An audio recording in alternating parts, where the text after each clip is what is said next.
this episode of Playlog, I'm giving you my in-progress review of Hollow Knight Silksong.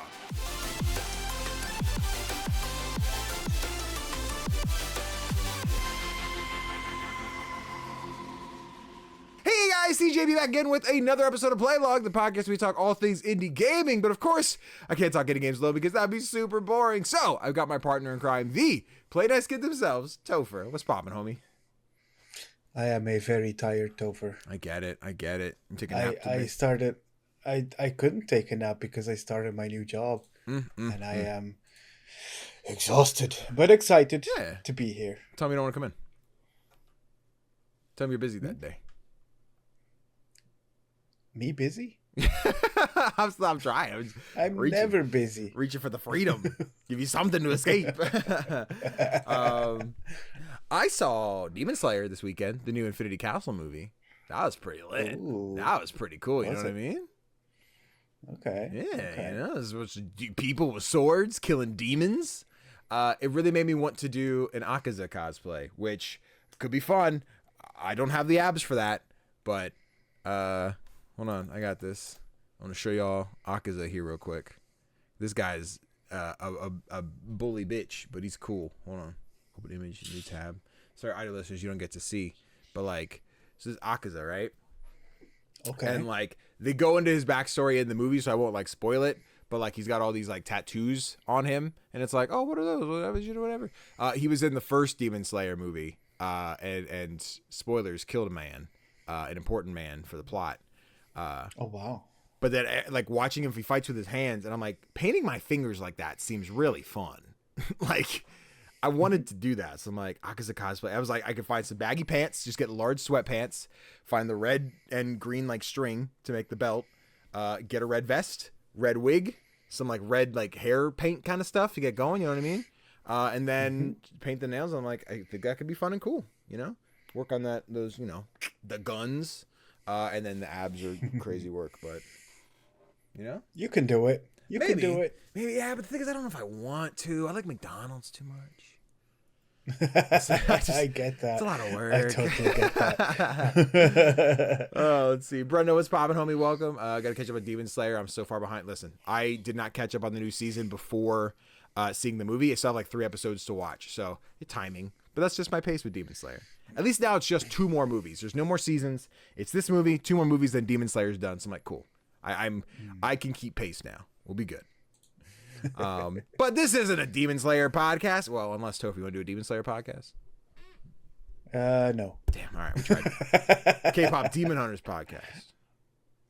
Well, maybe. Okay. We got a maybe. We're on a team. We're getting there.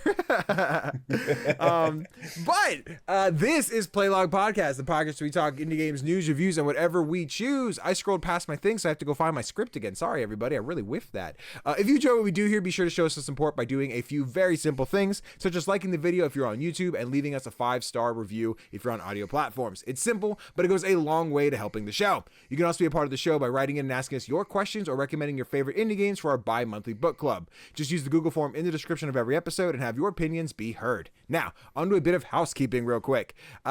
First announcement, hey, Tofr got invited to do a side quest episode on the Fun and Games podcast. They got to talk about Citizen Sleeper and got all existential and angsty and stuff. So give that a listen over on your favorite platform service. I prefer to listen to them on YouTube. I love my Fun and Games guys. It was great to see you on an episode. How was it? It was exciting. Yeah. It was a bit daunting seeing like the amazing guests that they've had on that show already. And I hope people enjoy my episode because I could talk about Citizen Sleeper for days. Yep. I feel like then when Matt's just like, yeah, at least 5 to 20 minutes. I'm like, is that all I get? Oh my God. And like, I remember because Kanai just did an episode for Kazan, The Last Berserker, The Last Berserker Kazan, however, whatever the order of the title is. And then I have done an episode for Moonlighter and for Monster Prom. And each time I'm like, I'm just going to sit in front of the camera and talk. And then I'm like, it's a little rambly. So then I make like cliff notes. And then my cliff notes are just like, oh, I rambled for 5 minets on the title of the game. Oops, got to go back and reconsider. Like, they are very fun episodes. I'm going to bug Matt to do a third one. I just got to figure out what game I want to talk about. Owlboy's been on the table, maybe. I assume no one's done Owlboy. But also, I could do Wild Frost, which I think would be a fun roguelike to talk about. Yeah. I think that's right up my alley. So we'll see. I'll bug Matt soon enough to do another one. But right now, plate's too full. But yes, Fun and Games podcast side quests. You can find Tofr's new episode of talking about Citizen Sleeper. So go listen to that and show us some support. Another quick reminder, if you like watching me play make-believe with a bunch of hot D&D friends, then boy, do I have the show for you. Every Thursday night, I'm taking part in Tales of the Valiant, an ongoing series on Crit Hit Chronicles Twitch channel. I play Viking, the Beast King Barbarian, who's all about getting the job done. And if you're getting in his way, he's going to get ornery about it. Hey, I butchered that because I tried to change it. This week's episode is going to be different. LB's going to be gone. Ian's going to be gone. So I believe, I don't even know if Noir is going to be there. It is Cujo recapping the story so far. So if you happen to be like, oh, I haven't seen Tales of the Valiant, we're on season 2, I have to catch up. Or you're me who has joined the game in season 2, it has not caught up. And you're like, I'm not sure what this party's been through. Danny doesn't know how to play. The character doesn't know, but we got to figure it out. It'll be an episode where we kind of talk about everything that's happened so far, the plot, the world, the characters. So if you need like a recap episode, that'll end up being on YouTube then, but this will be live this Thursday night, hopefully. All right, I think a lot of times we record the episode like, see you Thursday, and then on Thursday we're like, hey, we can't play tonight. I'm like, okay. Hopefully no one came from the podcast going, the show's not here. Sad. But yeah, Thursday night has to be a recap episode. So if you want to hear about Tales of the Valiant, there's your place. Another quick reminder, I'm going to simplify this one.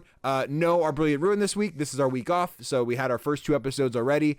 I think the first one's already out on YouTube. The second one should hopefully be out this week. This week in between will be off. And then on Sunday next week, the 28th, will be the finale. Did something crazy happen at the end of this series, this last episode? Yep. Are me and Danae's character having our romantic interactions? Yep. Are we going to have to do anything about it? Not sure. We'll see if we live. Who knows?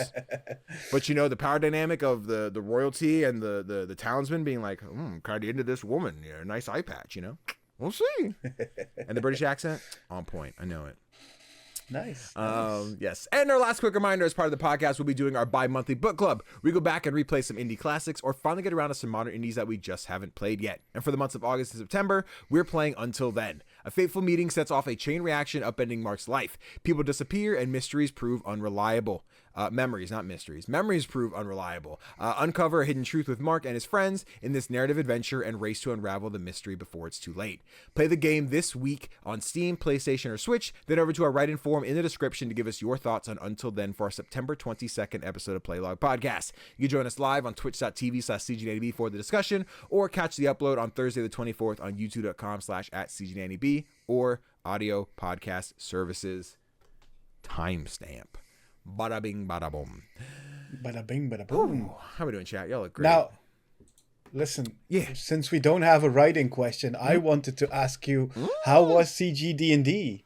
Oh boy, CGD&D was fun. It was a blast. For context, anyone who has no idea what we're talking about, like 2 years ago for September, one of our sub goals was CGD&D, where I would run a one-shot D&D campaign for Connor, Kanai, I guess so, Chris RV2, Hobo Monkey, Dwarven Lion, Nerdstorm 92, and Phantom Composer. All my mods, friends, etc. 2 of which, Phantom and Nerdstorm, had never played D&D, and I had never DM'd. Not really. I started a campaign, like a home game, and it just fell through like week 2, so I didn't really do much. Not to build a finale of a story or anything. So it became this 2-year process of me picking things and making the Pinterest boards and putting it all together and being really excited to play. And then as life came together, I was like, oh man, scheduling is hard and DMing is hard. And I don't know all the numbers and the roles and everything. So I was very, very nervous. I hated it. Even sitting down the moment before, I was like, this is just not going to go well. But I had Connor and Kanai, even Chris, in the call, if things went wrong, I was like, or not that it went wrong, but I'm like, I don't know the answer to this question. Monks. I've played a monk for 3 hours, and monks are number crunchy because they can do I can hit and then I can hit again because I have an extra attack, but I can also use my key points to do flurry of blows or this thing and then this thing, and there's a stunning strike, and I'm like, I don't know what all is inclusive of that or what to make somebody do when they do that. Luckily, Kanai was also playing a monk, so it was a lot of just do these things. Wasn't a big deal. Once we got rolling, everybody did such a fantastic job of role playing.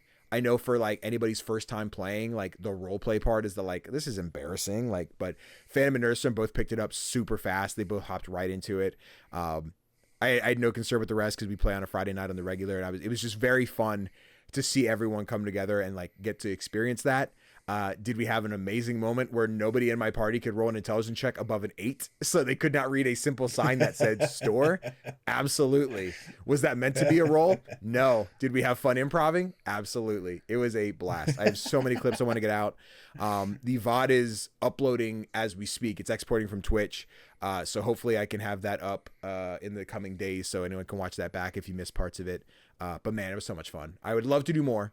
I'm not in the brain space to build another world yet or build another story, but the Pinterest board still has a lot of shit, so we'll see. Nice. Yeah, it was a blast. And everyone here in chat who was hanging out, you guys seem to love it. I'm glad you did. There were a few like overlay things I wanted to change. I built the overlay not thinking about how it would crop. And like when we do our full cam thing and we have that little corner that sticks out, that was everybody's camera across the board. I'm like, I hate it. No. I can see it. Just because I built it thinking I'm like, this will be in front of this, but if this is in front of us, it'll block their face. That's not going to work. No. And then, yeah, but it's fine. It wasn't a big deal. We made it through. Just, it's an ugly thing I noticed that I'll fix later. Is the VOD still up on Twitch? Yep, the VOD is still on Twitch. You can watch it there and hopefully be on the YouTube channel. Yeah, hopefully tomorrow as a recording Wednesday. If not, hopefully Thursday. It should be up the coming days. I have on my list VODs with 3 exclamation points to get them shits done. So fingers crossed. All right, cool. But yes, I'll be checking that out for sure. Hell yeah, it was fun.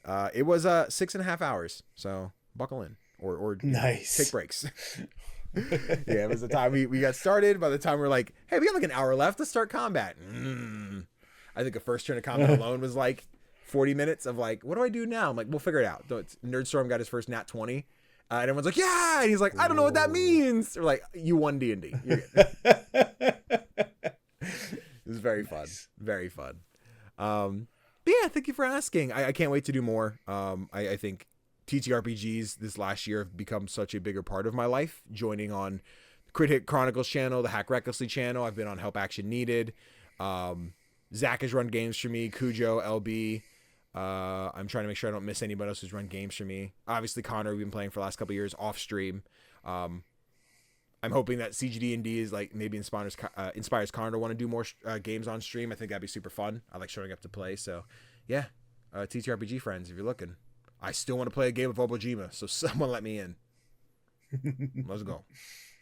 But yeah, that's our writing question. That is a writing question. Yeah. So on to the topic of the show, Tofr. Yes. September is a bust because the 2 biggest games in the world came out / are coming out.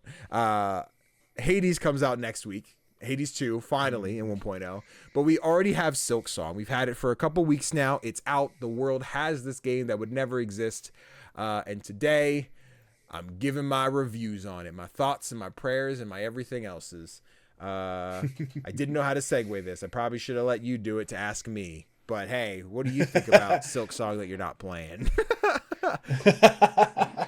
I'm really curious to find out what you think about it because I've seen people mention that it's harder than the original Hollow Knight. I also noticed, I don't know if it's the case now, but earlier this week it only had a mostly positive review score on the Steam. Let me see if that's still the case. I saw something about it where for a moment it was the highest rated game ever, and I don't know the context of that. I don't know if that was a Metacritic thing, I don't know if that was a Steam thing. Okay. But I did not click on the it's very positive now. Let's go! We're building up. We love it. 91%, I'll take that. Yeah, I think that's a valid score. I think it's a great score. Okay. Let me think how we do. I want to build the TikToks up in here. You ask me how I feel about Silksong. Yeah, you got this. Okay. So Danny. Hey. How do you feel about Silksong? Oh, how do I feel about Silksong? Tofr. I have played roughly probably 9 to 10 hours of Silksong. And this game is gruelingly difficult. It is much harder than the first game, I think. And I am still early enough on where I have not even taken on some of the nasty bosses. But it is one of those moments in gaming history that feels really rewarding when you complete something. I have seen a lot of people talk about mods and making it simpler. There's a lot of things that add challenge to this game that aren't in the regular in the regular Hollow Knight, which I totally get, like improve and change. And it does become demoralizing sometimes where you think you should have won and that thing shouldn't have gotten you, but it did. But I enjoy getting my teeth kicked in this game and then finally beating it, right? I've streamed this game twice. The first day was for I think about like 6 hours, where I played from the beginning of the game. Yeah, so like 6 hours in. My second stream was a 3-hour stream where basically 2 hours of me trying to beat the same boss. It was very infuriating. You saw the 95 stages of grief that Danny went through in that stream, going from, hey guys, this is such a fun time. I'm losing my mind. I was ready to cry. I was angry. Chad had to do a mental health check. I'm like, I'm good. I'm great, guys. It's got to be fine. When I beat this thing, you're going to get regular Danny back. But right now, that Danny doesn't exist. Not until this fucking bug dies. It can't happen. It can't be real.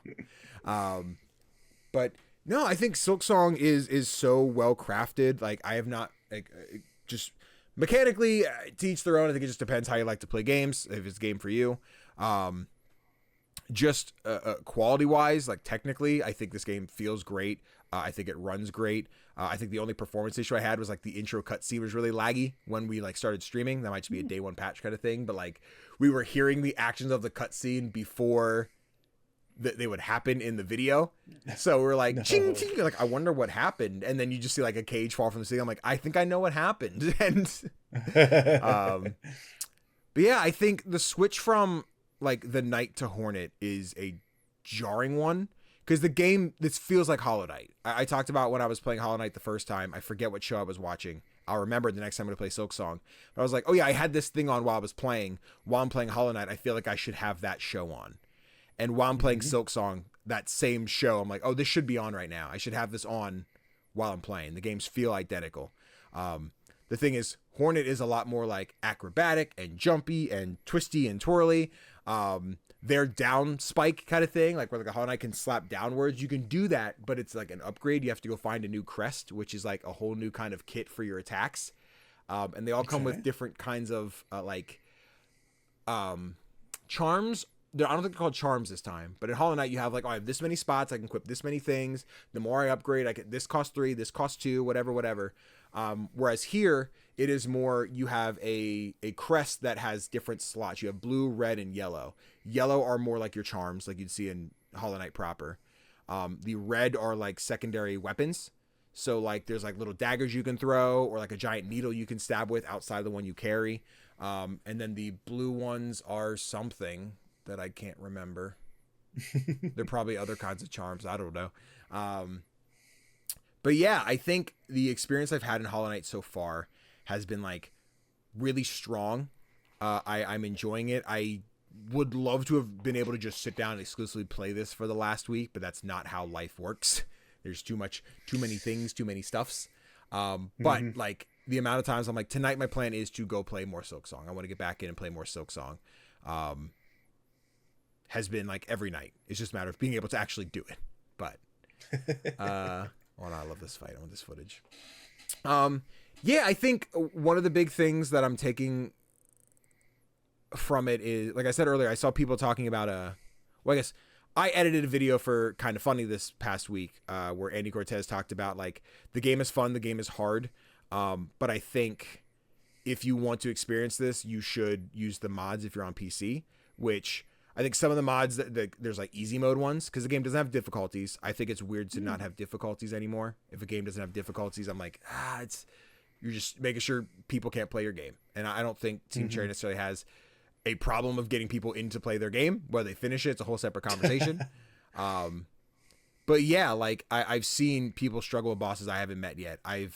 The boss people are seeing in the video version, the fourth chorus, I think. You see here, this is like my 30th death going in to do this fight. This boss was tough, but was one I was like picking up, and it was like, damn, this one thing got me. I know to avoid that next time. And when I would avoid that, I'd miss the new thing, and then I would go back and fuck up the thing I knew to avoid. And like, you know, it is the Cuphead-isms of I want to get good at the patterns and beat them. I sit here and want to argue with myself for the same reason I don't like FromSoft games is the reason I love Silksong. And I think that is more of just a format, a gameplay thing of like Dark Souls and Demon Souls and Elden Ring will never do it for me. They just, every time I try, they don't. They feel punishing in a similar way to Silksong, but they don't feel... I don't feel as uplifted when I beat a boss in Dark Souls as I do in Silksong. And I think that's a very personal thing. That's not a like, this is how the game is. This is how everyone's going to feel. This is how Danny feels. Dark Souls doesn't do enough for me when I beat something. It makes me want to be like, cool, that's done. I don't want to play this game anymore. Silksong made me, thank God that's done. I'm ready to see the next thing that's going to kick my ass. So like, that's very exciting for me to explore more. Now I know when I get back to it, because it's been like 4 days since I've touched the game, it's going to beat my ass again because I have to get in muscle memory. But yeah, I mean, the game is gorgeous. The music's great. I'm excited to talk about some of the other characters that like I couldn't tell you their names if I wanted to, but the music in the game, that's not even like the music itself, like the score is great, but there are so many characters that just sing and hum that have like their own like little track, and I'm like, yeah, let's go. I'm gonna remember this forever. I've seen so many memes pop up because of those. Because you have the new like map person, because you have the little chubby bug that does like the very Luigi's Mansion song in the first game, and this one it's like it's more of like a tribal chant, sounds off base. I don't think that's what I would call it, but it's like boo shadow la la la, and like you'll just be roaming down the hall and you hear that boo shadow, like the map lady's here, I'm coming. I really enjoy that. And there's a little dude whose name I forget, but he's got a little like symbol on his head, a little hat, and he's got like a little like triangle or some kind of little like cowbell where he sits there, is like sings his little hummy hum song, and it's really, really cute. That is all gibberish. I could not even begin to try and perform that song for you. I don't know what that one is, but it is catchy and it is fun to sit and listen to. Do I have is this him? Hold on, guys, is this him? No, this isn't him. There he is, my little man. Look at you dance. I was into it, dude. I was feeling this song. I clipped it. The plan, I have to make the clip. I'm so behind on the bandwagon now. But I'm like, I'm clipping this just so I can isolate the audio and make it my ringtone, because that's what I want. Right now, it's like the iPhone version of Don theme. And I'm like, nah, I'm gonna make it this little guy like the ding ding ding, like his new little song. I want it so bad. I'm very excited. But yeah, I think Silksong is like super high quality. I think it's astonishing that it's here, being in the world where I was like, will this game ever actually come out since 2019, 2018, maybe 2017 when this thing was announced? Like, it was that every year, like, well, this has to be the year of Silksong, right? And it's weird to argue like, oh yeah, well, every year felt like it was going to be the year. And had it not come out, like, it would have been like 2026 is the year it happens, right? But like, yeah, as we got closer and closer to like the midpoint of 2025, I'm like, this is the year. It is coming out. Everyone's telling us it's coming out. It's been the Jeff Keighley Awards. It's been here. Team Cherry is working on it. The updated page of the Xbox page and the blah, blah, blah, blah, blah. Like, it would be here. So it is super strange that it is here now, because it's not like there's nothing to look forward to, but I think the thing that the world was looking forward to is here. So like, now what are we gassed about as a community, you know? Like, what's our next what's our Silksong game? It's probably still Half-Life 3, but that's never happening. I guess let me think. I could ramble for a while. Are there any questions you like have about Silksong, or things I should talk about? I was wondering, like, the combat. I know that it feels different from the first Hollow Knight. Do you have a preference, one over the other? I think I prefer Hollow Knight, like the original. Okay. And I think that is primarily because of the amount of time I've put into Hollow Knight, doing like half a playthrough when it came out, my full playthrough earlier this year. Like, I've put more time into it. I think with how dynamic and jumpy it is, with like Hornet, I really enjoy their kit. I think when I talk about Hades, right, I'm like, I like Zagreus as a character. I like Melanoy for her kit. I'm like the opposite. I think I like Hornet as a character. I like the Knight for their kit. This may be a crest thing, because again, I mentioned there's crest, which will change like how your basic attacks work, how many slots you have for things. I think if I can find a crest that hits more like base Hollow Knight, I would probably equip that and not look back. Because there's the Reaper, which is I think I have 2 crests. I've not tried the second one. I think like that's how I ended my last play session, was getting a new crest. There's the Reaper, which is a lot more like heavy. It's slower and it's a lot more like chunky. But the moment I try and fight, I'm like, Hornet is so fast that trying to slow this down is not going to do it for me. Like, I've put too much time in the speed that I'm at to be like, now I slow down. I can't do that. Because I just get fucking clobbered. But yeah, I think Hornet, structurally, the way like the menus work and how the crests have different slots, as opposed to like building up to more and getting like, oh, I have all these different geo spots to make sure I can equip more charms. Because the game doesn't work that same way. You don't have like the charms before of like, I can equip 5 to 6 of these, as opposed to I can equip 2 of these, 2 of these, 2 of these. I think I like that more. So there's definitely gives and takes of things I prefer from Hollow Knight and things I prefer from Silksong. So whatever Hollow Knight 3 looks like, maybe it'll do the best of everything. I was also wondering, like, this is obviously a sequel, but in what ways does it feel like a sequel? Is it like grander than the original Hollow Knight? Is it, or does it feel like more of the same? I think half a dozen one way, 6 the other. Where it is to feel like this feels like a sequel because it's hard to say it's more polished because it does feel like Hollow Knight in its world. Like the exploration, the unlocking things, the finding the benches, I know there's a bench on the other side of that wall, but I have to beat that boss. And if I can hopefully find that bench, I won't die so many times, or I won't have to backtrack so far. Like all of that is still here from Hollow Knight. Narratively, I can't say, at least where I'm at, right, that it feels like it is a continuation of anything. I can't say I was like, right, that's how it ended from Hollow Knight, so we're continuing where Hornet was at. I'm still in the spot where I don't entirely know that this isn't a prequel of like, oh yeah, this is what started with Hornet. I'm told it's not, but narratively and what I've seen, I've not proven otherwise, Like I'm like, this is just a new thing for Hornet. We're going through with Hornet stuff and we'll see what that unravels into.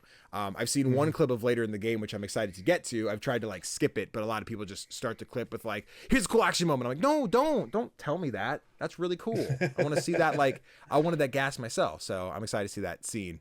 But yeah, I guess when it comes to just gameplay wise, when it's the sequel, I think it is just the evolution of what feels similar to Hollow Knight, but is also so refined.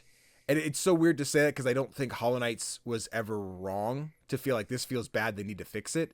It just feels different in a way where I'm like, okay, no, I could see the evolution of what was to what is, in terms of like the menu organization. The map feels like identical. It is the hold the button to see the thing or open the menu to see the whole map. I think when it comes to like I said, the process of rerouting the bosses, like I died, respawn at my bench, run all the way over. I am stubborn as hell in this game. Like the stream, I'll even pull up the clips from that stream so you can probably see the expression of how fucking angry I was. But there was the Moorwing, which I think was the first boss I had to fight that was chunking me for 2 damage instead of 1. I think that is probably the biggest change I think I've seen from Hollow Knight to Silksong. I don't think that was ever a thing in Hollow Knight proper. But like, I'll be running around, I'm like, okay, I can take this guy. And then he does one new attack that's like, oh yeah, you had 2 health, like you're done. And I think this might be the first encounter I did on stream here, where I didn't know he was going to chunk me for 2. So I was like ready for this fight. I'm like, I will heal next time I get hit when I'm low. And then I'm like, oh, it hit me for 2. I wouldn't have had a chance to heal. So it was the adjustment of getting into like, I know I'm going to take damage. I need to heal now and not later. Then when I would think to do that, it became, I'm a hyper aggressive, ugly little shit bug that's going to chase you down and make sure you don't have a chance to heal. And that became frustrating, where I just sat here over and over and over. Like, I want to kill this bastard. I want him dead. I need him so dead. Eventually, so I had found this character here. If you're on the video version, I forget his name. I think it's like, I've been calling him ZZ because that's what he says when he comes to fight. But he's like a little dude who rides on like a bug, and he's one of the, at least the only one I've seen so far, where it's like, boss fight coming up, I'll join you, I'll help you fight. I found him off stream, saved the game, started the stream with the fight and he wasn't showing up. I'm like, where's this little shitter? Where's he at? He's supposed to be helping me. And then I found out if I went right before I came down, he's like, hey, you want me to join your fight? I'm like, yeah, come on. So then he finally, like halfway through the stream, he starts helping me fight. It didn't change a whole lot in terms of like, hey, I'm doing really good, but it was extra damage. But yeah, like I'd run and he'd be like, Ada! Zing, zing! And just start like stabbing and swinging and jumping and stabbing the thing. I'm like, thank you. I need the extra damage. I despise this boss. It is so annoying how ugly he is and that he gave me such a hard time. He is the one boss that has given me the most trouble in this game so far. I can hear the skill diff comments in the air. Don't mess with me. I'm not in the mood for you. But I think it was the skill issue thing, right? Of like, I don't entirely know what I need to do and when. But it was also a combination of, I think this thing has janky ass hitboxes that don't make sense. Where like, his ass would graze my face, like not even touch, just like, and I'd feel like, well, I took 2 damage. Why? Why did I take damage? Why did that hit me? Why did I die from that? This is the only boss I've felt that with. So I couldn't tell if there was like a visual effect, like, oh, he does like a scream, like Very does like a scream before he does an attack, but doesn't do damage. I'm like, does he have a scream that does do damage? And that is what is hitting me. And I am not observing that. Therefore I am not avoiding it. Like, I'm not sure. Also, when he goes down, if you walk too close, he does damage. So I'm like, this motherfucker is just, he's not even intentionally doing damage. He's just in my way. So it became a lot of me like, is he throwing that little ball? I gotta run to the other side of the stage, heal, and then here he comes. He comes flying in. I'm like, I know he's coming. I gotta jump and stab him. But yeah, the moment I beat him was that like victory scream of like, he's dead. We got him, team. He's so dead. Like, yeah, here. For video watchers, like I kept getting like to stage 3, right? I'd knock him out of the air 3 times, or stage 4. I'm like, I got him. And here I'm like, yeah, I saw. God, he's dead. I was so pissed, so angry. But then like, I'm like, hey chat, I'm back. You got Danny again. Let's move to the next boss. And then I think that was with the sister.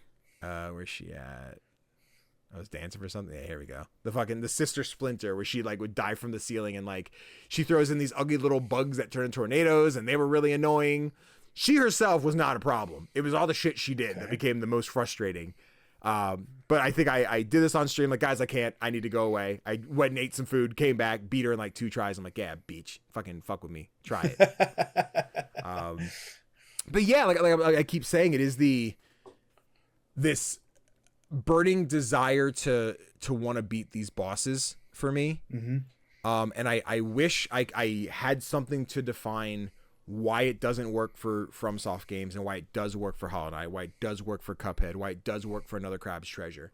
Outside of saying indie versus AAA, I just think there's a spot where these games feel good to win, whereas FromSoft makes me feel like I finally beat this thing. I want it out of my life. Like, it is so weird, and I wish I knew definitively what that differential like was. All I know is any FromSoft game, no matter how many hours I put into it, I beat a boss, I'm like, I'm good. That was it for me. I don't want to touch this anymore. I did notice that some people were struggling with the game's first boss, with having that same feeling that you just described. Yeah. The Silksong's first boss was just that hard that they struggled to get past it. I saw multiple articles imploring people to keep playing, to not get beaten down by that first boss, and I'm it's interesting. Curious because I don't know what they're counting as the first boss. There's like a little bug lady that you fight like off the rip. She's kind of the first like title like thing you fight. So like this one, Moss Mother, she's the first I would say boss. I think she killed me once, but I don't think she was insanely hard. I think it was like learn the pattern. I think I got her second, third try maybe. But I'm not sure this is the first boss that everyone's talking about. Because like Morwing, I think is the first like narrative boss I got. That was like once I beat that, I got into a new room that had a cutscene that was just like figure this out, which I got up to another boss.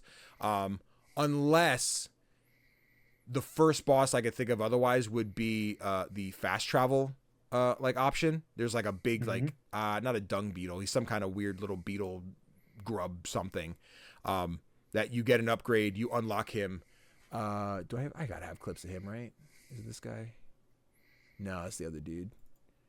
Chat, we fought that bug on stream, right? The beetle dude. Makes me dancing again. No. I gotta have footage. I gotta have it. I know I fought this big bitch. Yeah, this guy. Yeah, so this is the Bell Beast is the first one. Like, I think he was the first one I probably struggled with. Like, I think it was maybe 8 or 9 tries. I know I said Morrowind was the first one where I was like, I'm here for 2 hours beating this fucking boss. I can't do it. I was getting the TikToks of people like, oh man, this game's hard. It took me like 5 tries. Like, yeah, 5.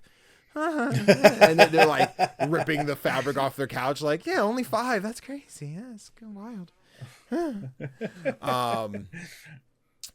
But yeah, I think like, again, when I finally beat this boss, this was another big one of like, oh cool, you've unlocked fast travel. Like, this felt good. I think a lot of these difficult bosses are unlocking like, hey, I'm on the next part of the story. Oh, I got a new part of the world. I got a new upgrade for Hornet. Like, I think that is very consistent with this game. And I do enjoy that a lot. Like, my victories feel like I received something, not that I just beat a hurdle, you know? So I like that. Yeah. Cool. Now, I have to ask. Of course. Because, I mean, Silksong is going to be in everyone's Game of the Year talk. And I was wondering, in a year where we get Expedition 33, well, where we're still getting Hades 2, well, where we're getting Moonlighter 2, is this going to be up there for you? Right now, right, as I sit here and pull up my Notion of my top 10 games of 2025, that is absolutely not up to date. Like, I look at my top 4 right now. I don't have, I have 1 through 4 and I have 10 filled in. 10 is always the, like, tends to be the multiplayer game that I'm like, this isn't a good spot. But always has the risk of being bumped down if just a bunch of single player games come in. I'm like, fuck the multiplayer stuff. But even now, as I look at my number 4, I'm like, that is not correct. That will not stay there. I will put Silksong above that. Will I put things above Silksong as well? I mean, even as I look at 2, 3, 4, and what I've played of Moonlighter, I don't see a world where Moonlighter doesn't go above those. Okay. This is me being vague because I like my spoiler-free list at the end of the year, you know? But yeah, like, thinking about Moonlighter, where I'd put Silksong, the world of, like, the early access weirdness of, like, I played Hades last year but didn't include it because it was early access and now it's out this year, but will I care about it the same, which feels like a shitty way to look at it, but also it is Hades, so, like, we're going to play it on Thursday when it drops. That's the plan, you know? So, will it make my top 10? Hopefully. But also, if I think about the other games I liked this year, would I keep it in... Like, would I make room for Hades to not talk about something else I loved? Like, would I be like, oh, sorry, I'm not going to talk about Wanderstop because Hades came out, you know? Like, it's one of those kind of things. Right now, I see Silksong, with the list as is, would be in the top 5. Okay. Yeah. So, big TBD, you know? It is the thing of, like, I will end up pulling up the, like, games that released in 2025 list to be like, that's right, that was this year, I got to talk about this one, or go through my Steam library and see what I've played in the last, 365 days, like, yes, I did not, almost missed this one, got to do that, you know? The ones I forget were this year, like the repos, where I'm like, shit, that is 2025, I got to think about that repo. Is 20. But that's early access. You're right, it is, yes, I wouldn't even, and as I sit here and realize I don't even have MonsterCon on this list yet, so I know that one I talked about being in number 4 that just got moved down already. But also MonsterCon would totally be above this too. It's fine. You know, this is the future Danny project, but just so I have it on there. I got to make sure I include MonsterCon or I'll be a fraud. Maybe. But yeah, Silksong is awesome. Silksong is great. Silksong is very hard. I'll take it back. I said I edited for that video for Kind of Funny where they're like, hey, check out the mods if you want to experience this game.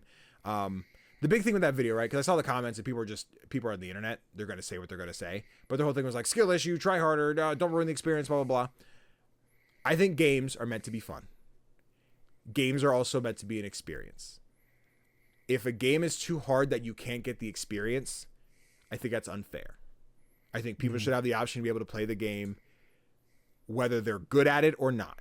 You know, very Celeste like. If you want to play Celeste vanilla and not use the accessibility option to beat the game as is, awesome. That's what I did. If you want to be able to experience that story, but you can't do the quick platforming and everything, and you want the accessibility, you should have that option too. I do think there is the satisfaction in completing something in Hollow Knight, but the difference between satisfaction because I can do it and satisfaction because I had to break every bone in my fingers to make sure I beat a boss. Like that's not fun. That's how I feel with the Dark Souls stuff. I think if Dark Souls had an easy mode, I would be far more likely to care, but I don't. So I would say anyone who is on PC and is considering the mods, if it's a single player game, it's your experience. You're not affecting anybody else's life. I guess unless you're doing the co-op mod, which I've not fucked with. But if you were playing the game alone, it's just for you to experience the story in the world and be able to talk with like everybody else. Fucking go for it. It's not hurting anybody. You're enjoying the game. Some Nimrod out there is gonna be like, well, actually, you didn't beat the game like I did because I beat the Sun on maximum difficulty and got the 219% complete. Shut the fuck up. Nobody cares. I'm glad you did the game. Gloat about it a little bit. Don't take someone else's fun away because you prefer to play a game away. Fuck yourself. And I could take that to the motherfucking bank. Now, I remember when you first played Expedition 33. Yes, you didn't finish it because you needed to start playing other things, but then you went back to it. Yeah, is Silksong a game that you're gonna go back to finish it before the end of the year? I want to. I plan to. I think as we sit here right now, where I'm looking at the board of embargoes, right, which I can erase like 3 of those because they're gone. I want to, if I can't just dive in and beat it, because I was thinking like maybe 25 hours to beat seemed like the default for Hollow Knight. So I'm imagining somewhere around there, maybe a little longer for Silksong because the game's bigger. I want to keep it like it's going to stay installed. I would like to get time into it every so often, make sure I'm still going. I don't want to just drop it and do the same thing I did with Hollow Knight where I'm like, oh, I couldn't beat the game, so I come back in 10 years. Like, I want to give this game its due diligence this year. So I plan to complete it. Meanwhile, like this week is I got to go full send on until then to make sure we beat it for the book club next week, right? I have my fix on Rivals where it's like, yo, the friends are on me playing Rivals. I'm like, you bet your ass I am. You would have the 3 baddies be like, yo, we're playing superhero game and getting on, and I'm going to say no. Yeah, okay. Yeah, all right. Sure. Sorry, Hornet, sit to the side, but yeah, I hope and dream the same way I did Clair Obscur, where I'm like, I started the game, I couldn't finish right away. I want to get back to it. I want to make sure that hopefully not the same amount of a break I did with Clair Obscur, but I would like to finish Silksong. Fingers crossed that's what happens. And yeah, Hornet. I think you can do it. I mean, the speed run is already below 90 minutes. For okay. Silksong, Jesus. So. Well, I ain't doing that. Oh man. But yeah, I think those are my thoughts on Silksong. I think. Anything else? Any other questions? Okay. I asked everything I wanted to ask, I think. There you have it, chat. Go play some Silksong. Let me timestamp that. I wanted to point out because Luda had mentioned, like, you said don't forget the night. I'm not sure if that was in reference to Silksong in terms of a spoiler. I won't ask any further questions in case. I think the thing people are looking forward to is Light No Fire. I would not agree with that. I think people are looking forward to Light No Fire for sure. I think putting Light No Fire in the same ilk as Silksong is insane. I do not think those games are on the same level. I think Light No Fire looks fun. Will I get it right away? If it is the new No Man's Sky, and as someone who doesn't really get into No Man's Sky, I don't think I'm gonna love that one. That some people want me are going to I won't, but I don't know. But maybe. It's without the space travel this time. Listen, that's true. That is true. That is very true. So, maybe it will be. But I do think Light No Fire will be the an exciting one. But this month alone, when we're talking about, we have Silksong, we have Hades. I don't think Light No Fire is in the same ilk. So I don't know. TBD. We'll see. I still think it's Half-Life 3 or Moonlighter 2. Really is probably is the next big one. That's the one everyone cares about. Yeah. The ever so slight sarcasm that was like, you were like, do I say this in front of Danny? I'm gassed. I can't wait. We talked about on stream playing through Moonlighter again before Moonlighter 2, and that's October. I'm saying 24th in my head. I don't know if that's right. Moonlighter 2. Double checking. This isn't a Moonlighter episode, people. It's fine. October 23rd. Okay. Got it. So maybe beginning of October we'll do some Moonlighter team. We'll see. But yeah, those are my thoughts on Silksong. If you guys what are your thoughts on Silksong? Let us know in the comments below. As we move on to what we've been playing here, Tofr, I just talked for a while, so how about you go first? Sure thing. I received a key to play Starbirds, which is the new tactical game by the people who made Tofr, Tucana Interactive. And this is something quite different from that first game, in that in Starbirds you play as a group of birds, obviously, who have become astronauts. They decide to conquer outer space, and it's basically a resource management game. Like, you travel through these sections of space where there are comets. These comets have different resources, and you have to collect these resources to build new things so that you can collect other things, and then you can move on to the next group of comets to collect more things to build even bigger things. And it's really fun. I was really surprised. Like, I played this on Steam Deck, and I thought this is going to be a game that's very much mouse and keyboard. And it played really well on Steam Deck. I was incredibly surprised by that.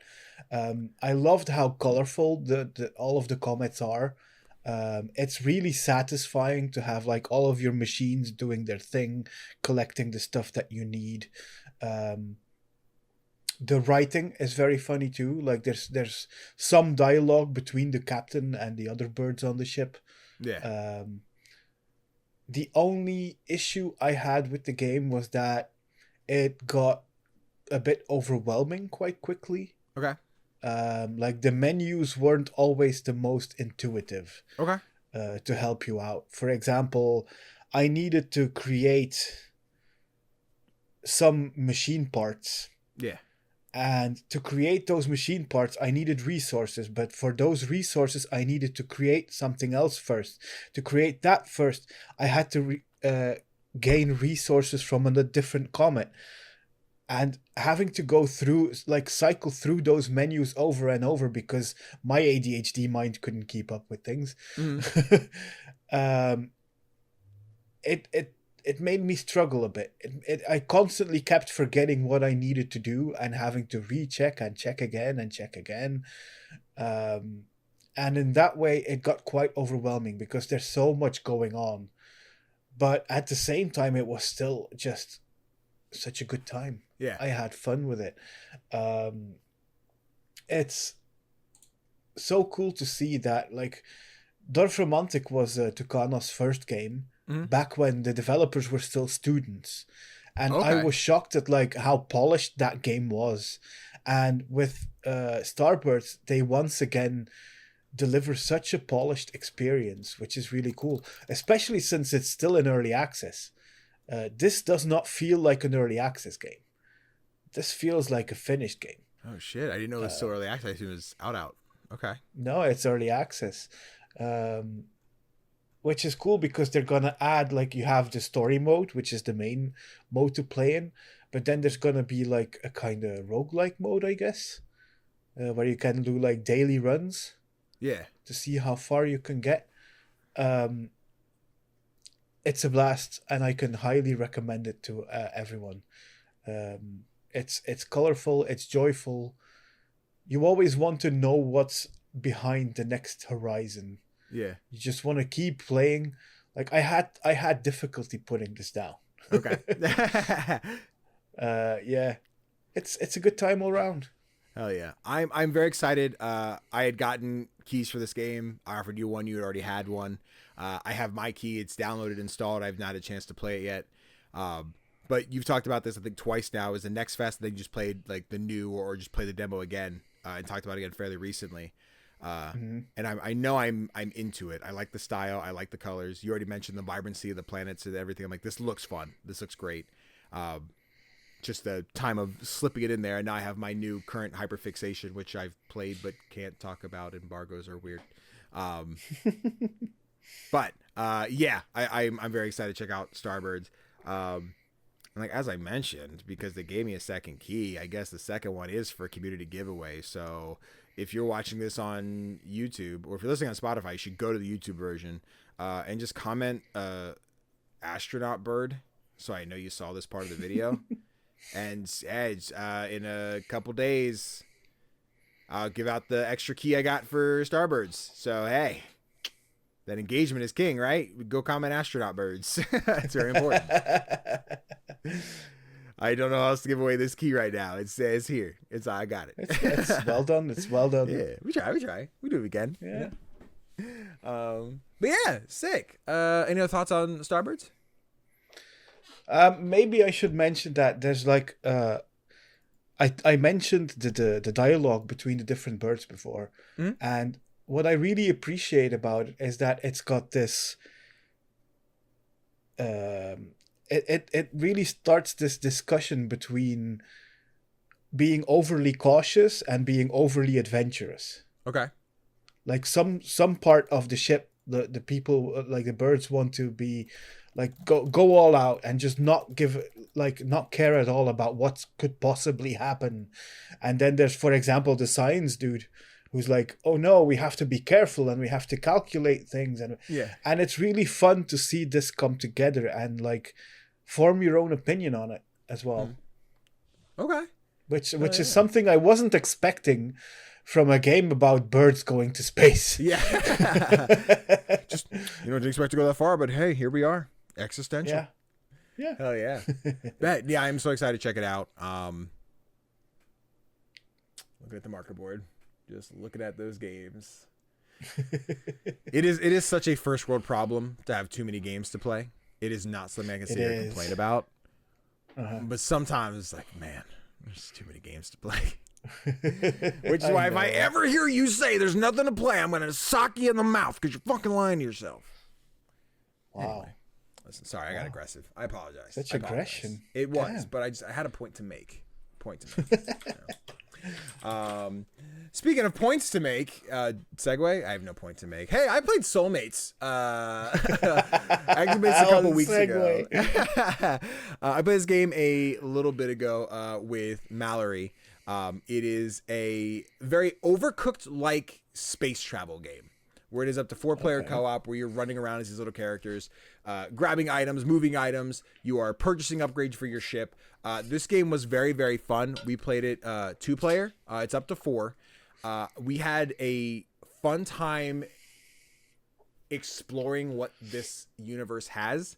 Whereas I've said many times, I don't like space travel. I don't like having to control a spaceship and fly. This is in that realm where I am operating something on the spaceship, not really flying it. And this felt really good. And it is also a roguelike, so it is the stop and make options and choices. And like, you run into this guy in space, what do you do? I'm like, oh, this is fun. And you work like as a team. We're like in a Baldur's Gate, where like someone says something and you can kind of vote on which one you want to be picked, but the main person gets to pick.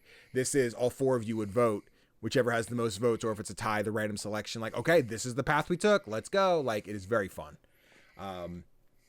I have missed the opportunity to check out this game a couple times. It was at PAX East. I didn't get over to them. PAX East 20, I think it was this year. PAX East 25, I'm pretty sure. And then they were a part of Tiny Teams, which I think they sent me some codes for, and I didn't have a chance to check out the demo. And then they reached out directly, said, hey, can you play our fucking game? I said, yeah, absolutely. I'm excited. So they gave me some keys. Time and scheduling permitting, I only got to play with Mallory, which was absolutely a blast. We got up early on a Saturday or a Sunday and played some. Super freaking fun. But yeah, you have the customizable hats. You can customize your dudes, make them look like how you want. You go to like a quest board and it's like, here's your new intergalactic quest. This is what you're going to do. This is actually just a tutorial. So let me jump ahead so you can see a little bit more of like the actual gameplay part. But But yeah, you'll start at your ship. Like this is the space station, and you're like, here are the upgrades you can grab. You have like purple coins. You start with 4, and you're like, do I want to buy extra turrets? Do I want to buy this item so I can take an item away and like reconfigure my ship? Do I want an extra battery? Do I want mods for my guns? The different types of guns, there's a regular blaster, there's like a homing missile, which is really great. It's just far more difficult to aim because you have to actually go to it and move the reticle to like the target. You can't just put it somewhere and be like, shoot here. It is lock onto something. So in like the heat of battle where you're being attacked, it is a lot of like, quick, grab that. So you're still getting that same chaos you would in Overcooked, where it's just like everything is happening at once. Someone kind of has to take command, like, you get on that thing, you go do this thing. We're lucky the first mission wasn't super complicated because like the first time we died, the second time playing with 2 people, we were like able to just scoot by. We're like, if we stop here and heal, we'll be fine. Like we can get these things done. And we made it to the end. The first mission is like a someone lost their pet in space and you're going to find them. You get to the end, you fight a monster, and once you beat the monster, you're like, wait, which one was the pet? And there's like 2 different options, and you're like, oh, I assume it's this one, right? And you're like, no, it might be this one. I don't really know. And then you go back, and I think we picked the wrong one. And you go back, and there's like oh no, someone did a drawing of them with their pet. You're like, yeah, we brought the wrong one. But like that's just the narrative, that you didn't like fail because you brought the wrong one. That's just the end of the story. Like, whoopsie. The demo only had that one mission. You could replay it with modifiers then. So anybody was beating like Hades. And you have the new board where you're like, oh, I could add increased damage, or enemies do 15%, you take 15% more damage, whatever stuff. You can do those then for each mission you complete. So if you want to try and run a mission back with higher stakes and everything, you can totally do that. The whole thing of like, as you're on the ship, it can catch fire. You can rotate the entire ship, so you can move your guns. The guns are on a pivot, so you can move them, and then the shields around the ship can move. But everything on the ship is operated on batteries, so you have to grab the battery, put it on the charger, go take it to the gun, keep it charged, and then take the empty one and go charge it. That's like the best cycle you can have. Meanwhile, like Mallory would be chilling and like, I'm going to do this thing. I'm going to put the ammo into the gun, and then like a meteorite would land and smack into her. Like, oh, I got to come pick you up. And I'm like, try and maneuver around all the stuff on our ship. So I can like make sure that I could pick them up before they die. As I was just watching them stand in this area. I'm like, you're going to die, Mal, move. You manually reload the ammo. So it is, again, I can't say enough how overcooked it is. If you like Overcooked, if you like that chaos, if you like the 4-player, like we're all doing something at the same time and trying to complete a task, like that's what this is. Just you're controlling a spaceship as opposed to like chopping up food to serve customers. And then, yes, the roguelike element I think was very fun because you do stop at ammo stations, at ship upgrade stations. You have dialogue with people in space of like, oh, you run into a hitchhiker. He's like, hey, can I get a ride? And you're like, sorry, we're on a mission, bye. Or if you do stop, he's like, he actually didn't need a ride. He just wanted to give you some upgrades. Here's a little extra money along the way. It's like, cool, thanks, I appreciate it. So you have those like milestone options as you're flying. I thought this game was very fun. I want to explore more of it. I need to check though. I did not see a release date on the full thing yet. So mates on Steam. Yeah, right now it's just to be announced. There's no official date yet, but I believe the demo is dropping sometime this week. Okay. I think so. Everyone can play it on Steam. I'd have to double check. But yeah, very cool, very fun game.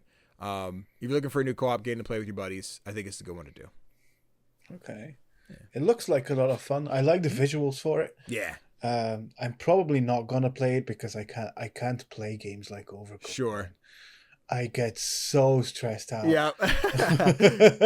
It's a lot. But if you're into that kind of thing, this should be a blast with friends. Yeah, absolutely. And like this is like the final boss I was talking about, like the end of the first mission. Like you're beating this crab. And then I don't have it here. I'm gonna see if this does it. Beat the crab. Yeah, so you got like a mission incoming transmission. I wonder what's going on with that message. And then here, you're like, cool. Which one was the animal? Like, was it the octopus or was it the crab? Actually, I know. It's really funny. This was the art that I saw. I'm like, oh, that could be a crab. That could be an octopus. We're not sure which one that is. And we're like, it's the octopus. And then I think we saw, it was more like, actually, I think it was the crab. I'm not sure. But yeah, it's very fun. It's a really cool game. I appreciate Mal for taking the time to play with me, so we had footage for it. Yeah, would recommend. Go wishlist Soulmates. SOLMATES. I don't know if that's a space word, but it's how it's spelled. Soul is like the sun, right? I think that's what I was getting out of it. I don't think the game itself felt very like sun oriented, but if it is just like, oh yeah, space, yeah. Yeah. Also, hi Dissociate, what's poppin'? Sorry, podcasting. But yeah, Soulmates. I received a couple keys for that. I don't know if I said that at the beginning, but yeah, keys for it. Timestamp. Tofr, you play another game. Yes, I received another key to play Sips and Sonnets, which is the second game by Blue Tango Street. For who I played their first game Backspace earlier this year, right? And apparently this is their second game. They're like going about things quickly. Oh yeah, and this game scaffold energy. Yeah, exactly. This is a visual novel in which you play as Miss Meadows, who is this really, really sweet old lady who used to be a journalist, but now she runs a tea shop. In this game, you meet a couple of people who are customers in your shop as you wait you wait for your friend to come visit you once again. You haven't seen your friend in quite some time. She's your oldest friend and you're just really excited, really looking forward to seeing her. But in the meantime, you meet some new people and some more familiar people. The game is beautiful. Mm-hmm.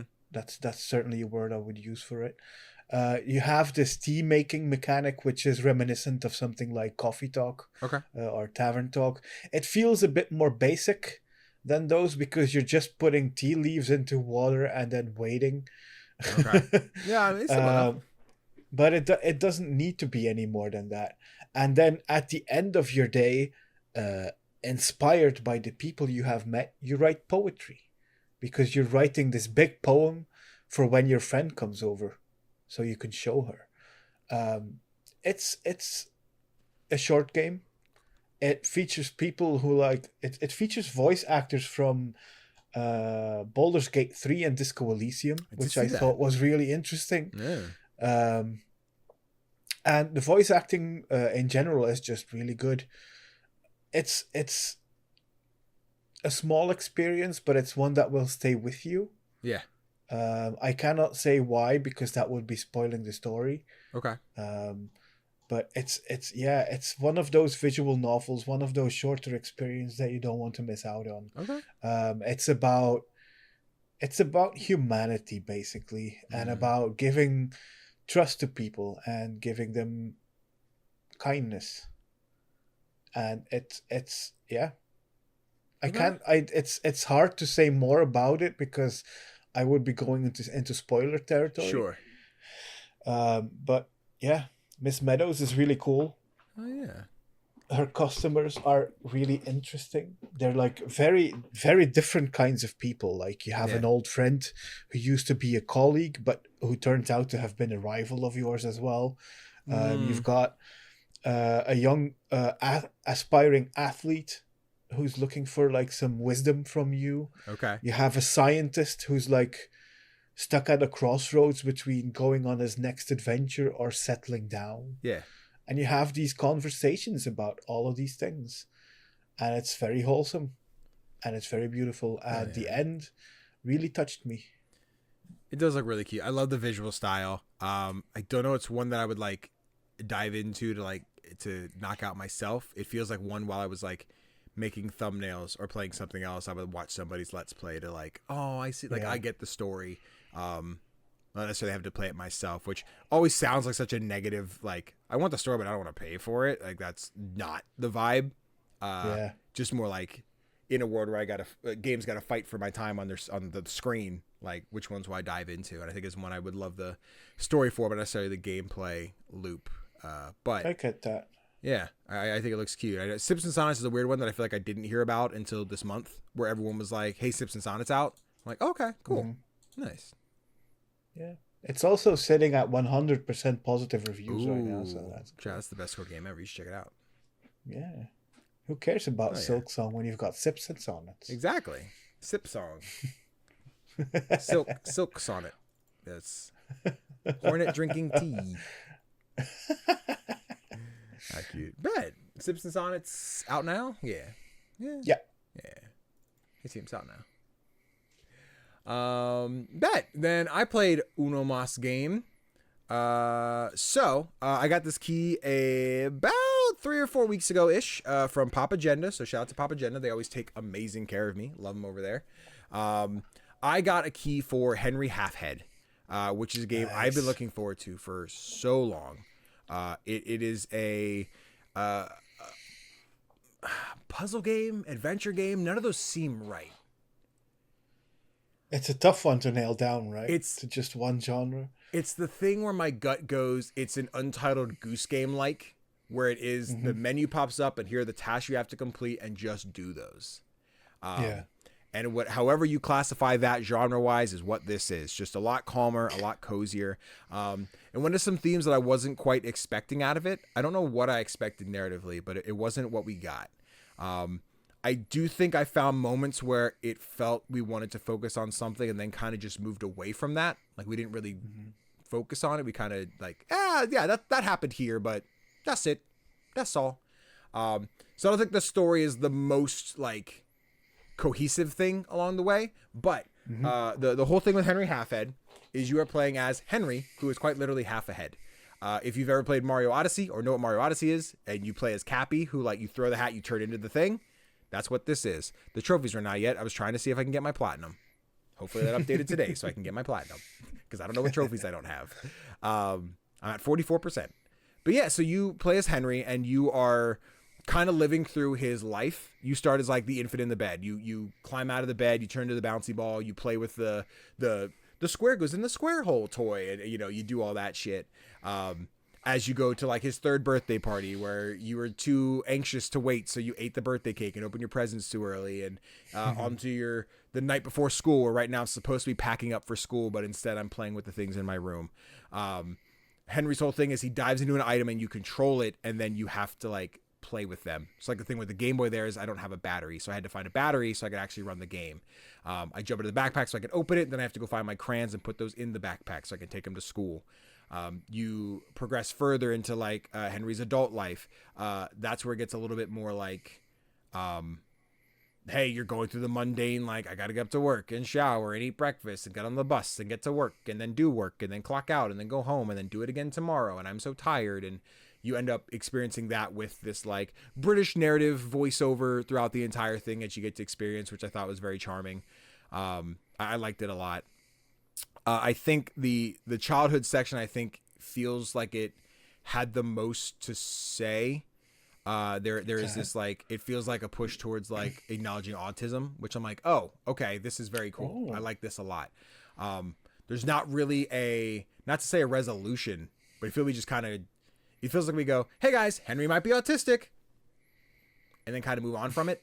Like we don't really do anything more with that, I don't think. Because it does kind of become a like, Henry's an adult who's going in a routine. How does Henry get comfortable with himself again? Like, how does Henry do anything different? And like, I think that's good. I think the game is fun. I think the game is chill. It's probably about, I was stopping to take notes and stuff along the way, so it was probably like 2-ish hours to beat. It does one of those things which I'm afraid will scare people off, and this is not like, it is done in a narrative beat, not a bad gameplay beat of like, you have that section where it gets repetitive, right? Where it's like, you get up, you go to work, you do the thing, that is the gameplay for a moment. It is not long, it is quick and snappy, but it is like, you kind of do the same thing like 5 times to progress the story. And you're like, shit, oh man, I got to keep doing this. I guess, but it pays off. I think there were some portions that are a lot more like, hey, jump into this world and just do stuff. Where it's almost like, I'm trying to think of another game as an example, but it is, hey, this is the next level. Kind of just do whatever you want to do without a like, how do I beat this level? How do I progress? It did kind of just become, tedious is wrong, but I felt like I didn't have a way to move on without doing everything. Not that I want, like, not that was a problem for me. I was going to do everything anyway. I want the platinum, so I was trying to knock out all the stuff I could. But it did feel like if I was someone who just wanted to be like, I want to get to the next chapter, I don't know if I would have had that option. I think I had to do all, like, the chores to do so. So I'm not entirely sure. Again, for something that's like 2 hours, it's just like a little afternoon like snack. Like, sure, I think this game doesn't have a whole lot that you're required to do, but it is like task after task, and I think it does pay off in a very cute and like wholesome way. I really enjoyed the ending of the game. I don't know the price of this. I think as I like looked at it, I'm like, this game will be $20. As I beat it, I'm like, I hope this game's like $10. It's short. It's not a whole lot, but it definitely seems like a worth its value kind of game. So yeah, apparently it's $13 full price, but right now it's 25% off. Okay. I would still sit at 10. I think 13. I mean, everyone's dollar's different. I would have spent 13 on this for sure. I could see people not getting their value out of 13, but to each their own. Like I said, I think it's worth it. I really enjoyed this game. I am more speaking as someone who's trying to review a game as just telling you how much he liked it. These are the things I think could be flaws that other people will not like. They are not inherently things that bother Danny in playing this game. But I could be like, yeah, I could see someone really being like, fuck, I got to do this. Yeah. But, yeah, Henry Halfhead is out today. Steam, Switch, PlayStation, Xbox, I believe. I think it's everywhere. Shout out to Papa Agenda for setting me up with a code. Again, they're always good to me. I love Papa Agenda. And it's cute.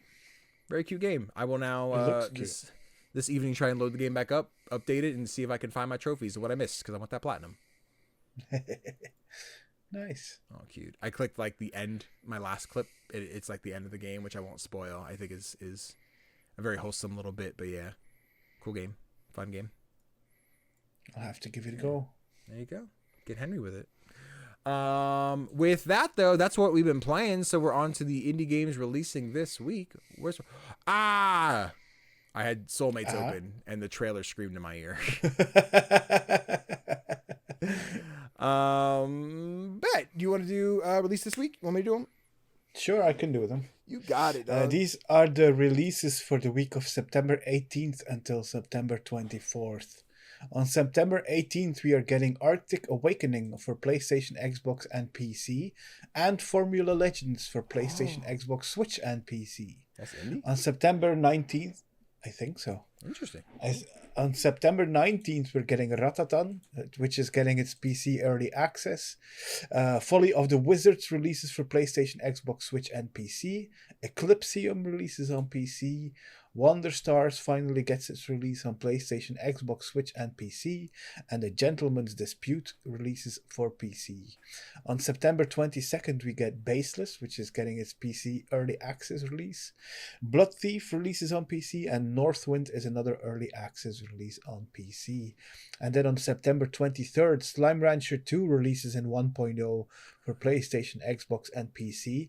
We get the prequel Creepy Redneck Dinosaur Mansion 1 re-raptored for PC. Baby Steps finally makes its appearance for PlayStation and PC. Aethermancer releases in early access on PC. And Twinkleby. I've been saying Twinkleby, but I'm not sure. Okay. Releases on PC. And that's it. Oh, yeah. Big games. Big list of games this week. Yep. Ratatan is one that I just still haven't checked out the demo, and I want to try, but I'm not sure where it's going to land in terms of finding time. Baby Steps is one I'm very excited for. I'm hoping I get a key for that one from Devolver for PlayStation. I think that'll be just a headache game to stream. Aethermancer looks cool. That sounded so careful. Embargoes are so weird. Yeah. Yeah. I definitely think I would lose a lot of time on Aethermancer if I had that game to review. Oh, absolutely. It looks sick. Yeah. But you were saying, I mean, a roguelike Pokemon game, like, Jesus, give it to me. Yeah, dude. I can say, I love the demo. It was fucking awesome. The game is great. Like, I can't wait to sink my teeth in the full thing, the early access. Yeah. Same. I'm also very excited for Arctic Awakening. Yeah, that one looks dope. Releases on September 18th, which is a walking simulator in the vein of something like Firewatch, mostly, I think. Yeah. So that one is really, yeah. Is there anything else? I'm just curious about Creepy Redneck Dinosaur Mansion when we Raptored. Mm-hmm. Like, do these guys sleep?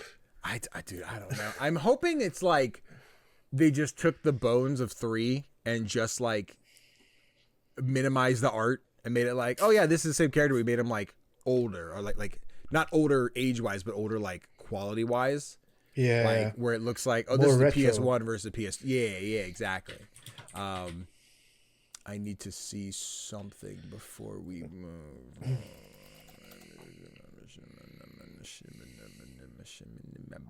Put the beat, you know what I mean, and doing the thing, and this isn't right.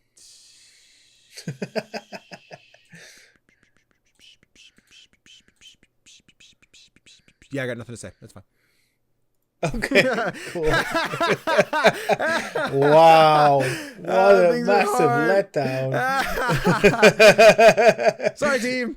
Nothing to say. Twiggleby is another one. I downloaded the demo a while back when they announced it. I just never got around to it. But it looks really cute. And then Slime Rancher, I'm actually shocked that, like, I know the early access was out, and I just, in my head, like, that was out. That was here. And I feel like I've heard no, like, mention of their 1.0. That seems like one that they'd be, like, screaming from the rooftops, but... Yeah, it's a weird one. I was surprised as well when I saw that. Yeah, but Slime Rancher, too. I like Slime Rancher. I never stick to them, but I think they're just, like, a fun afternoon, like, make some fucking slimes, look at the cute little guys. Yeah. But yeah, those are the games coming out this week. Whatever you guys want to check out and see what you can play, let us know in the comments. And on to our indie spotlight, where we talk about some underrated indie games that need more attention, or some upcoming indies that you should definitely keep on your radar and add to your wish list. Tofr, this week is yours. What you got, brother? This time I've gone for a game that hasn't released yet. It doesn't even have a release date yet. It's called Waxheads. Right. It's this visual novel, cozy punk narrative sim, where you manage a struggling record shop. It's run by someone who used to be in, like, the biggest band of all time, and now they run their own record store. So there's lots of wow. What? Sure, Imagine Dragons. But yeah, you get to help out people who are looking for records, and make sure they get the right ones. They've created this whole discography of fictional bands for this game, with histories and whole catalogs of albums and stuff. It looks really cool. I can't wait to play it. I played a demo for this a while back now. I'm really excited for this one. Yeah, I think we talked about this. I think it was during a Next Fest at one point as well. I'm sure it came up at some other point. I think we're probably our most anticipated for the year or something like that. But every time you bring it up, I'm like, this does look cool. And it reminds me of the other music game that is coming up. You posted about the other day in your story that I guess like got like canceled, but then was picked up as Undead Pets. Undead Pets. Yeah. Which I loved that. I think I was heartbroken and both relieved at the same time when I saw your post. That was like it was gone and then was picked back up, because I'm like, that demo ended in a very like, wow, like this is something we're gonna talk about. Like, yeah, I'm glad it's something that's getting covered, but it was like, it was, you know, trigger warning at the top of the game kind of thing. And I was very excited for that game, just waiting for it to come out. And yeah, Waxheads always reminds me of Undead Pets. So I'm glad that first Undead Pets is still happening, but that this looks similar artistically. I don't think the gameplay is quite the same, but like it gives the same vibe, so I'm here for it. Yeah, absolutely. I'm getting major Scott Pilgrim vibes from this. Yeah, that too, for sure. I see it. Which is always a good thing. Yeah, we'd have a little bit of Scott Pilgrim, you know? Oh, sick. But yeah, guys, be sure to wish list Waxheads. Again, no date, but there's a demo. You can check it out for yourself, and you'll wish listing will let you know when the game comes out and get that early discount. So check it out. And with that, I think I timestamped. I'll just do it again. That is our episode, guys. Thank you so freaking much for joining us. For those who are hanging out in the chat, lurking, and having a good time, thank you for being here. Again, we're testing out the live shows and seeing how those go, if they're worth the extra time. And if you guys are enjoying them, be sure to let us know. If you didn't know we were doing this live, hey, this one's live. Too late for you on YouTube. That happened last week, but hey, you can catch next week's. It's our Until Then book club, so be sure to go play Until Then and come talk about the game while we're here, and then we'll see how it goes. And October we'll probably go back to just regular recordings, so we could make this one less step on my PC. But hey, we'll see. Tofr, if little Stinkly Winklies want to find the internet, where would they go? The easiest way is through my link tree, which is Play Nice Kids in one word. And of course, you can also find my work and that of my many fine colleagues over at somanygames.co.uk. Hell yeah. Give me a second here. I'm writing down I'm a Stinkly Winkly merch. I think that's for a while I was just making up random ones, but I think Stinkly Winkly's committed the most. Yeah. So I just want like I'm a Stinkly Winkly. Like you're like, yeah, that's me. I'll watch the show. That's the critters for Playlog podcast, the Stingley Winklies. But then of course you guys can find me at CGDannyB everywhere. Twitch, YouTube, TikTok, what else exists? Blue Sky and Instagram. Sometimes thirst traps, sometimes indie stuff. It's a good time. I got the platinum for Sword of the Sea. I posted about that the other day. Instagram. You sure did. I did. And then let me think. Thursday today, this episode comes out. What am I streaming? I don't know what I'm streaming today. Tales of the Valiant tonight. That'll be cool. Coming out for Tales of the Valiant. Maybe Rivals on Saturday. I think I have company. I'll let you know. There's no concrete schedule. Life's complicated. It's the end of the year. How you doing? But with that, that is our episode. Thank you guys so freaking much for hanging out. Be sure to go check out CGD&D over on the VODs channel. That commitment makes you want to get it out faster, so you can go find that CGD&D VODs. And yeah, I think that's it. Mwah. Bye, everybody. Love you bunches.